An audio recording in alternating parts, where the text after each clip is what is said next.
I do believe some aspects of God. I believe that God created us, and obviously there's some controversial, they say that science created us, but I do believe that God has created us in a way to be human. But I believe that, say for example, this is a London area, and say north of London is heaven. I believe that there's many roads that go to one place. I believe that everybody's got to go to one place. Okay. I think that. Let me respond to the two parts of what you said, right? Okay. First part is science created us. That does not make any sense.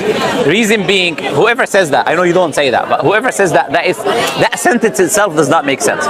Science is not an entity that exists. Science is a concept. Exists in abstract.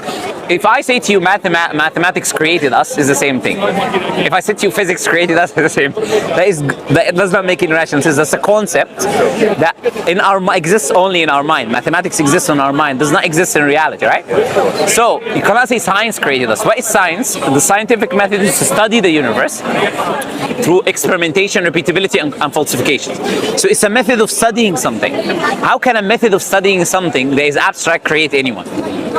Okay, so that's the first thing about science create us. It's just garbage, right? If anyone who says that, right? Anyone who says that is just low IQ, who doesn't understand what they're saying, right? That's the first thing. Second thing, what you said is there's many routes to God, many roads, all roads lead to Rome, the type of common example they say, right?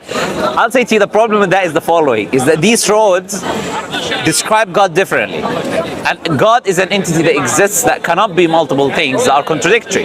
So if we go through the road of Christianity today, that would say to us there's something called the Trinity, God the Father, God the Son, God the Holy Spirit. And then we go through the road of Islam that says no, God is just one. These two roads cannot lead you to Rome, because Rome is either 3 in 1 or just one. So first you gotta identify what God is, and whatever God is, you cannot say someone who believes incorrect things about God is going to lead you to God. For instance, I'm going to use the common religions: Hinduism, Christianity, Islam. Let's use these three. Christianity will say Jesus is God, or those who believe in the Trinity will say He's God, meaning He's one of the three of the Trinity, is equal with the Father, etc. Muslims will say Jesus is just a messenger of God. Hindus will say we don't believe in Jesus. Now the question is, God is either actually Jesus and it is a Trinity, or Jesus is just a messenger of God, or He's not even a messenger of God like Hindus believe. You cannot say all of these roads are correct. You agree? Because these beliefs are contradictory. The question now, in reality, outside of these three religions, what was Jesus? Was He a messenger of God? Was He God? What was He? Do you know what I'm trying to say? So when we say we need to, this is what we believe as Muslims, you need to investigate the truth and search for the truth and reach the truth. You cannot say that everything is the truth while these things are contradictory. Like for instance, it's either I'm talking to you right now, or I'm not talking to you right now. Can it be that I'm talking to you and I'm not talking to you in the same time? No, right? So it cannot be that all of these religions that have contradictory beliefs in their core foundations are all accurate and correct. Right? So that's why I was asking you, again, about God. Why would you, I'll come back to the question I was asking you, right? Then why would you believe God? We're using common sense now. God cannot be a created thing. Why God cannot be a created thing? Because a created thing is in need of another entity external to it to create it. That's what a definition of a created thing is. Something that was brought into existence by an external entity. If something is brought into existence by an external entity, it cannot be God itself, because it's reliant on other than itself to exist. And whatever brought it into existence can determine whether it exists or not. Then that is the reality what God is. That which created it and allowed it to exist to begin with. So again, I'll ask that question, right? And the reason I ask that question because you are within that belief, right? I'm trying to make you critically think. When Prophet Muhammad ﷺ came to the Bedouin Arabs, they were worshipping idols as well. They had idols. And they said the idols are not God, like the Hindus will say the idols are not God, there's an image of, whatever it is. It doesn't matter. Prophet Muhammad came to them and said, these idols are of what? Dead people, images of God, whatever it is. These just rocks and images they created with their own hand. They don't speak, they don't benefit, they don't harm. They cannot influence you in any way. You should worship the one who created them and you. Instead of worshipping that which is made, you worship that which made everything, the creator of everything. Doesn't that make sense? You understand, but does it make sense? It makes sense, yeah, I understand. All right. So the three roads leading to yeah. So this is why we say it's important. Look, God sends prophets and messengers for a reason. If you say all roads lead to Rome as well, which we already debunked. If we say that is the case, there is no need for a prophet or messenger. Because I can believe whatever I want, and we're all going to God. So what if I believe that I should go and hear people, and that leads me to God? All roads lead to Rome, right? Satanism, you know, or reads later on. You know what I'm saying? There are wrong ideologies, correct? There is right and wrong. There's wrong ideology and correct ideology. We don't live in liberalism. It's true and false. How do we know whether something's true or false? We investigate it. We look at the evidences. What evidences do you have? Is it rational? Does it make any common sense? Is there evidences to show that this thing is from God or not? So we as Muslims don't just follow Islam because, you know, we're born in a Muslim family, or just like, you know, I feel like following Islam. No, Islam is true. There's evidences that establishes this is from God. For instance, can a human being know the future?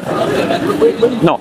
No one can know the absolute future that is going to happen. Prophet Muhammad ﷺ made tens of prophecies about the future.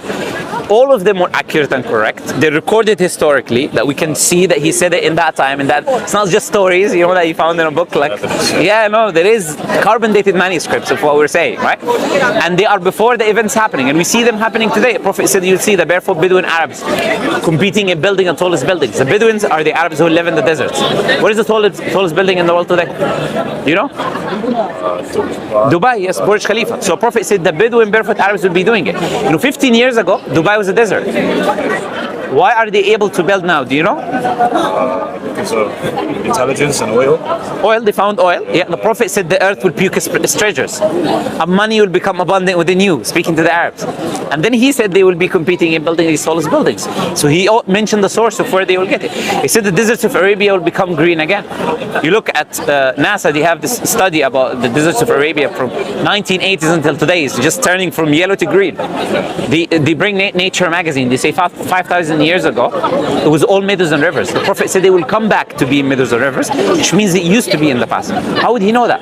They tell us, how do we know? Satellites. We see traces of Asian lakes, 10,000 Asian lakes. We see fossils now. Today we study fossils of animals that live within a lot of water, say elephants, whales, whatever it is. This is how we know. How would the Prophet know 1,400 years ago? What happened 10,000 years before him, or 5,000 years before? And what is going to happen 1,000 years later? You know what I'm trying to say? And the Quran is full, the Hadith is full of these prophecies. The Quran has many of these prophecies. The Quran talks about the natural world. Many verses in the Quran. It talks about the universe expanding. It talks about embryology in the mother's womb. It talks about all of these are evidences to demonstrate without a shadow of a doubt. Okay, I know if Prophet Muhammad couldn't do that because he's a human being like you and me, I cannot do it, you cannot do it. No human being can do it today. And he said it's not me. He said this God is the one who revealed this knowledge to me. It's not my knowledge. He said you cannot worship me. He said you have to worship the Creator. Worship human beings, right? So we follow Islam because of that. But if I ask someone, why do you follow Hinduism? What is he going to say? I'm born in a Hindu family. What is he going to say? You tell me. You tell me. I don't want to put words in your mouth, right? So you try. Maybe you ask people around you, Hindus, why do you follow Hinduism? You'll say it's just like it's philosophy, it's whatever. We just born, we just do it. People around us do it, so we do it, right? But if I ask you, where is the evidences that Hinduism is true? That's a good question. That's a good question. You have a good answer for me, or no? No, that's a good answer. Yeah. Yes. I'm trying to understand the establishment of my faith, you know. Yes, that's it. We need to understand why we believe what we believe. We just be believing things without a reason to believe them, right? We need to understand why we believe what we believe. Have you read the Quran though, is a question or not? No. What was it, sorry? Have you read the Quran before? No, I haven't. So I'll give you a copy. Do you want a copy? I'll give it to you. It's free. I'm not going to ask you for money. Don't worry. If you want to read it, it's up to you. It's in English. English? Yes. Okay. So give it a read. Like, it's not going to be hard to understand. It's not going to be what you're used to read. If you read the Bhagavad Gita or the Vedas, I have, it's not going to be the same. It's completely different. So read it. Yeah, it's not a book of philosophy at all. So you can read it from that sense.